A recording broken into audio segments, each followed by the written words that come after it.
Your level of conviction is a mirror of your clients, your patients' level of commitment. They are only going to commit to how convicted you appear and how confident and authoritative you come off as. Telling you what you need, dude. If you don't want it, I cannot want it more than you. So like, Exactly. I'm sorry, and this is the price, this is what you need, take it or leave it.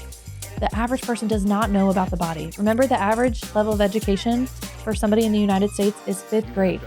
They don't know as much as a doctor of chiropractic knows.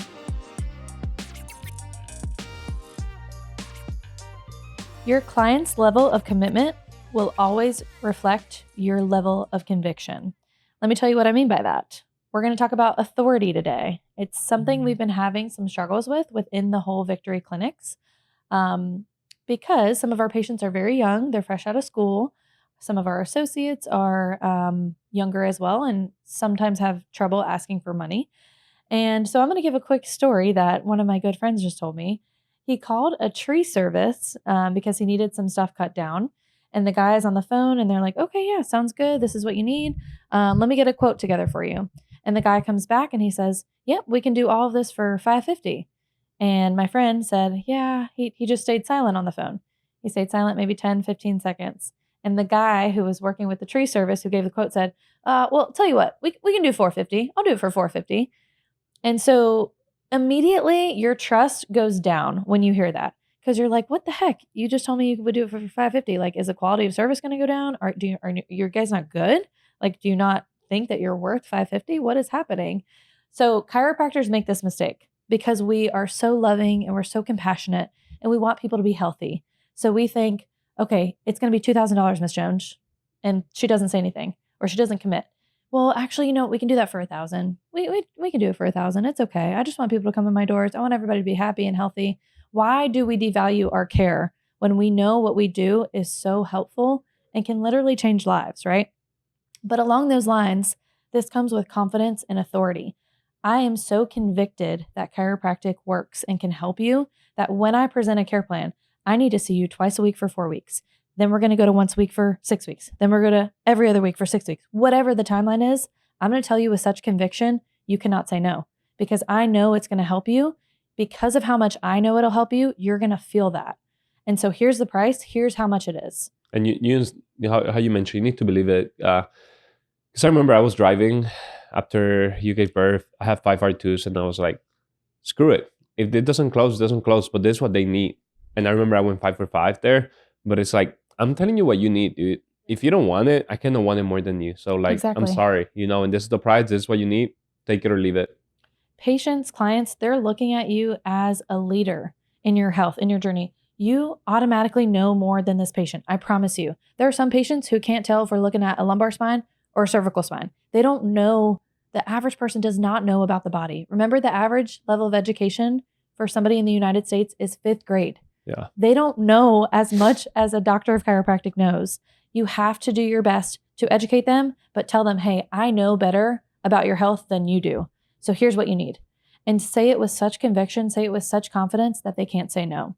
Because remember, they are looking at you as a doctor, as a leader, as a pillar in your community. They need to trust you. If you waver, if you sound unconfident, if you say things like, I think, or, well, it might, or, well, I would want you, I would like you. No, you have to do this, XYZ. You have to change your verbiage to say like, listen, this is exactly what you need, and here's what I'm offering for you. Yeah, like we had a chiropractor interview, kind of a work interview. And I remember she went to the front, hey, Bailey, yep, this is the file. It's like, no, like you need to say, hey, Miss Jones, thank you so much for letting me check you for the first time today. Bailey, can you make sure she's scheduled? Like talk with authority. But if you're like, like how can I help you? Like, they're not going to trust you. Whenever you tell them I need to see you 6 weeks, twice a week, with that tone of voice, they're not going to believe you. They don't care what you're saying. Exactly.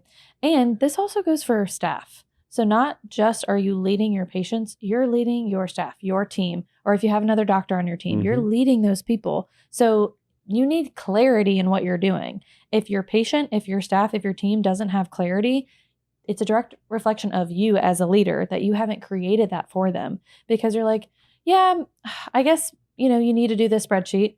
Or I think we should maybe try this next month instead of what we've been doing. No, say exactly what you need.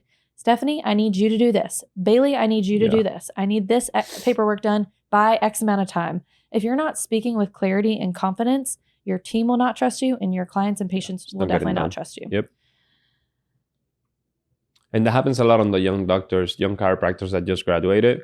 This authority, you don't learn that in school. So that is something you're going to have to learn the hard way. We learned it just by shadowing a lot of docs. And we saw how the doc had control of the rooms. I remember we were shadowing our business partner one time, and he went to the front and said, hey, lower the music.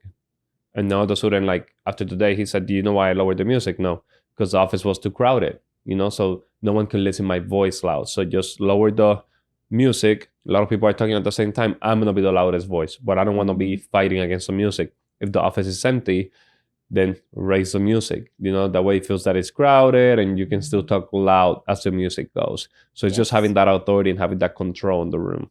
And there's always going to be patients too, you saying that just reminded me, who always know better than you do, right? Yeah. Or who want to ramble and tell you their whole life story. How do you establish authority is honestly by cutting them off respectfully.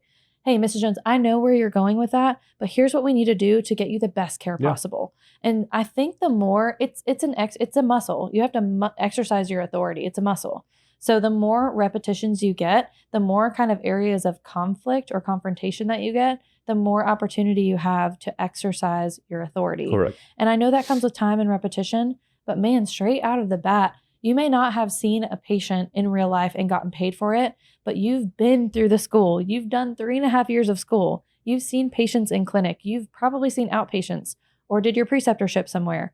You have all of the authority to go and provide the best chiropractic care possible and to ask for money in return because it's an exchange of service. I provide you this, which is amazing quality care.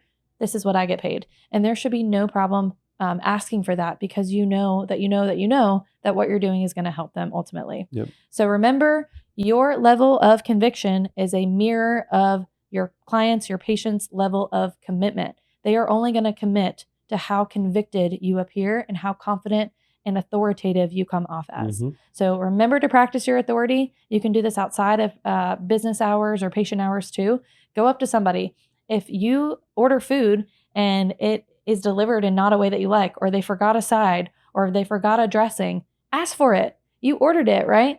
And that is a good way of practicing authority as well. Any other thoughts on authority you want to give?